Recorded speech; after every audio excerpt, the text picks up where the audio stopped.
Hello guys, എല്ലാവർക്കും സുഖമാണ് വിചാരിക്കുന്നു. അപ്പം ഇന്ന് നമ്മുടെ ട്രിപ്പിൻ്റെ ലാസ്റ്റ് ദിവസമാണ്. അതായത് 7 സ്യൂട്ട്സിൽ നിന്ന് നമ്മളിത് ഇവിടുന്ന് ഇറങ്ങിയിട്ട് നമ്മളിത് വസന്ത വിഹാർ പറഞ്ഞ ഹോട്ടലിലാണ്.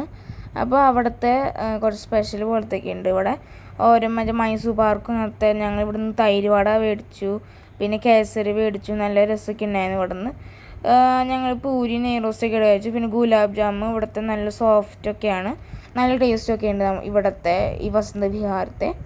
എന്നിട്ട് ഞങ്ങൾ ഭക്ഷണം കഴിച്ചു. എന്നിട്ട് നമ്മുടെ ഹോട്ടലിൽ പോയി.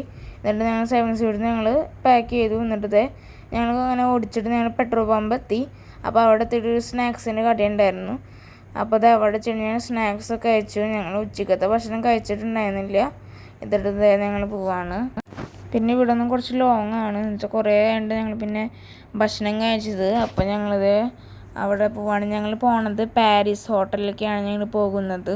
ഞങ്ങളാണെങ്കിൽ മട്ടൻ ബിരിയാണി ഞങ്ങൾ ഓൾറെഡി ഇങ്ങനെ ഓർഡർ ചെയ്ത് വെച്ചിട്ടുണ്ടായിരുന്നു.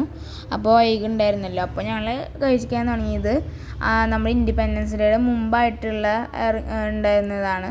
ഇത് പഴയ ഹോട്ടലാണ്. ഇത് ശരിക്കും ഒരു വീടായിരുന്നു. പിന്നെ ഇതൊരു വീട് ഒരു ഹോട്ടലാക്കിയതാണ്. നല്ല പീസൊക്കെ ഉണ്ടായിരുന്നു നമ്മുടെ ഈ ഇതിൽ. ഇതാണ് നമ്മുടെ സ്ഥലം. കുഴപ്പമില്ല, നല്ല രസമൊക്കെ ഉണ്ടായിരുന്നു. ഞങ്ങൾ പിന്നെ ഈ ട്രിപ്പ് പോയത് ഇർട്ടികയിലെ കാരണം നല്ല കംഫർട്ടബിൾ ആയിരുന്നു ഞങ്ങളുടെ കാർ. അതുകൊണ്ട് ഞങ്ങൾക്ക് ഇത്ര മണിക്കൂറുണ്ട് ഗോവയ്ക്കായാലും ഞങ്ങൾക്കപ്പോൾ ഇരുന്ന് കംഫർട്ടബിൾ, ഞങ്ങൾക്ക് സുഖമായിട്ട് പോകാനൊക്കെ ഉണ്ടായിരുന്നു 6 സീറ്ററായ കാരണം. പിന്നെ ഞങ്ങളാണെങ്കിൽ രാത്രിയൊക്കെ ആയപ്പോൾ ഞങ്ങൾ ഷവർമയുടെ അവിടെ രാത്രി ഇങ്ങനെ ഭക്ഷണം കഴിച്ചു. എന്നിട്ട് ഞങ്ങളത് വീട്ടിൽ ഞങ്ങൾ രാത്രി 11:30 ആയി. അപ്പോൾ ഇത്രയുള്ള വീഡിയോ ഇഷ്ടപ്പെട്ടാൽ ലൈക്ക് ചെയ്യുക, ഷെയർ ചെയ്യുക, സബ്സ്ക്രൈബ് ചെയ്യുക, കമൻറ്റ് ചെയ്യുക. Bye bye.